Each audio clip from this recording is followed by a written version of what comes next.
Primeiro vamos remover a tampa superior. Há 3 parafusos aqui. 1, 2 e 3. Esta unidade não está totalmente Prepare uma montada, chave de fenda, Phillips. por isso tem uma pequena folga. Afrouxe e remova esses parafusos.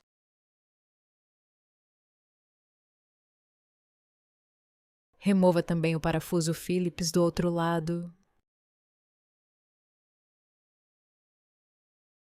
Depois de removê-los, levante a tampa para cima. Em seguida, puxe-a para trás. E a tampa superior sairá. Após remover, continuamos o processo. Agora precisamos remover esta parte. Abra o painel lateral. Este painel lateral aqui.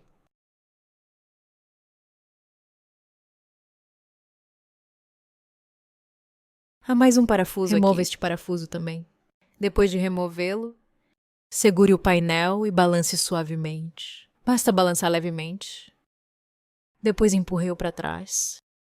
E o painel lateral será removido.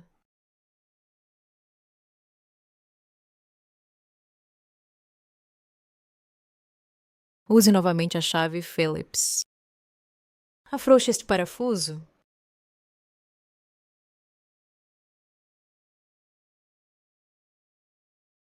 Há outro parafuso embaixo.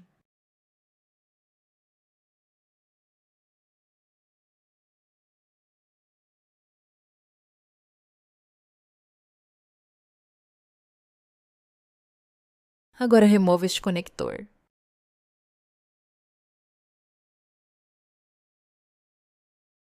Recomendo fazer marcações. Escreva 1 aqui. Escreva 1 no conector Escreva 2 correspondente. neste cabo. E escreva 2 no encaixe correspondente. Assim você evita erros ao remontar. Ou simplesmente tire uma foto e desconecte os cabos. A outra trava aqui. Pressione esta parte. Aqui está a presilha. Pressione a presilha e puxe para trás para soltar. Faça o mesmo com este conector.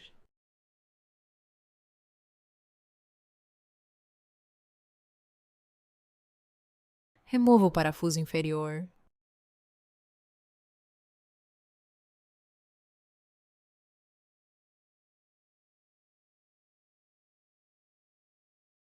Depois de remover tudo, o suporte fixo ficará solto.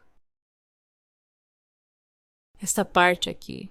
Tenha cuidado para não confundir as peças.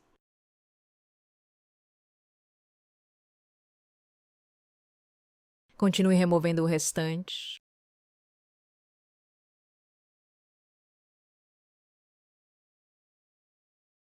E agora o módulo inteiro pode ser retirado.